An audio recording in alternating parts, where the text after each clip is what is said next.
இல்லை அது விமர்சனம் ஒரு பக்கம் இருக்குது சார். ஆனால் வந்துட்டு இந்த ஜெய் பீமுக்கு முன்னாடி வரைக்கும் சூர்யாவை பற்றி பேசின விஷயங்கள் வேறு.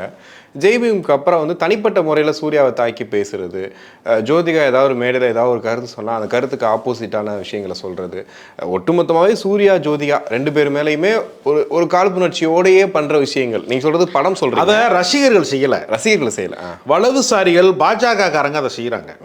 அவர் இவ்வளவு புகழ் உச்சியில் இருக்கிறவர் நீட் தேர்வு எதிர்க்கிறாரு, அரசு உடைய தவறுகளை வந்து சுட்டி காட்டக்கூடிய இடத்துல இருக்கிறாரு, ஒளிப்பதிவு திருத்த சட்டம் தப்புன்னு சொல்கிறாரு.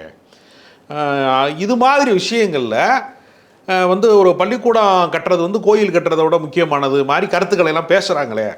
அதனால் தமிழ்நாட்டு மக்களுக்கு நடிகர்கள் குரல் கொடுக்குற போது அந்த நடிகர்களை வந்து டார்கெட் பண்ணுறாங்க. அவர் அதுக்கு பின்னாடி என்ன பண்ணிட்டாருன்னா, அவர் மிரட்டப்பட்டாரா அல்லது வந்து அச்சுறுத்தப்பட்டாரா, இல்லை நமக்கு ஏன் நிறையா கடன் சுமை இருக்குது இந்த நேரத்தில் போய் இவங்ககிட்ட ஏன் நம்ம ஒம்பளுக்கணும்னு ஒதுங்கிட்டாரான்னு தெரியல. அது மாதிரி இயங்கக்கூடாதுன்னு இவங்க நினைக்கிறாங்க.